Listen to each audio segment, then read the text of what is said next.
سلطان محمود غزنوی کے نام سے کون واقف نہیں؟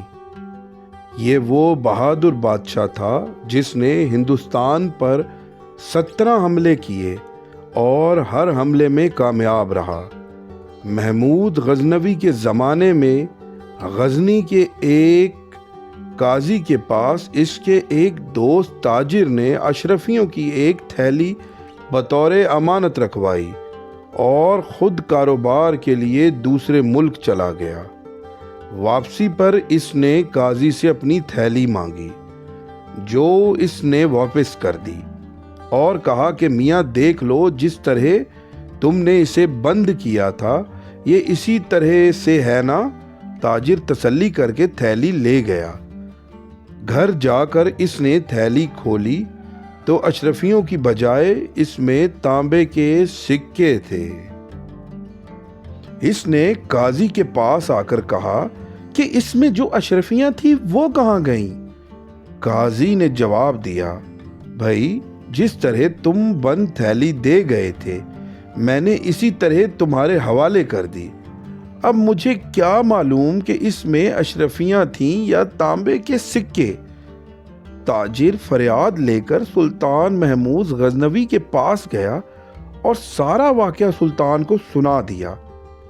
سلطان نے سمجھ لیا کہ تاجر سچ کہتا ہے، لیکن اس کا کوئی جواب نہ تھا کہ بند تھیلی میں اشرفیوں کے بجائے تانبے کے سکے کیسے چلے گئے۔ سلطان نے کہا، تم یہ تھیلی میرے پاس رہنے دو اور انصاف کرنے کا کوئی طریقہ سوچنے کے لیے مجھے کچھ دن دو۔ تاجر نے وہ تھیلی سلطان کے حوالے کی اور خود چلا گیا۔ سلطان نے کچھ دیر سوچا اور پھر اپنے خنجر سے اس قالین کو ایک طرف سے کاٹ دیا جو تخت پر بچھا ہوا تھا، اور اس کے فوراً بعد حکم دیا کہ ہم شکار کو جائیں گے۔ چنانچہ سلطان شکار پر روانہ ہو گیا۔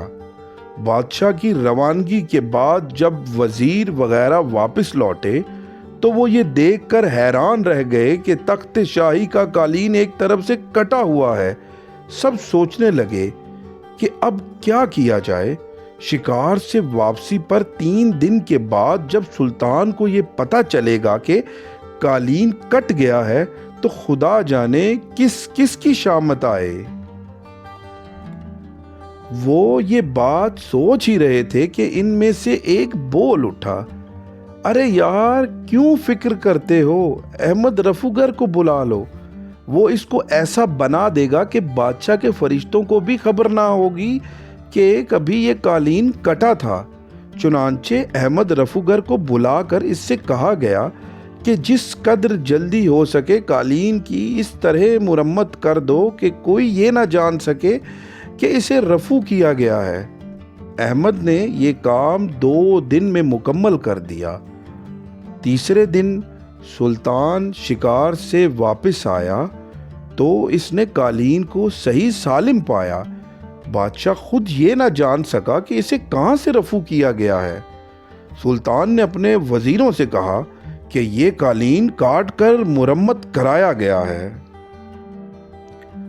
وزیروں نے قسمیں کھائیں کہ حضور ایسا نہیں ہوا۔ اس پر سلطان نے کہا کہ میں نے خود اس قالین کو کاٹا تھا، بتایا جائے کہ کس نے اس کی مرمت کی ہے۔ بادشاہ کو بتایا گیا کہ یہ کام احمد رفوگر نے کیا ہے۔ سلطان نے احمد کو بلایا اور وہ تھیلی دکھا کر کہا، دیکھو کہیں یہ تھیلی تو تمہارے پاس رفو کے لیے نہیں آئی تھی۔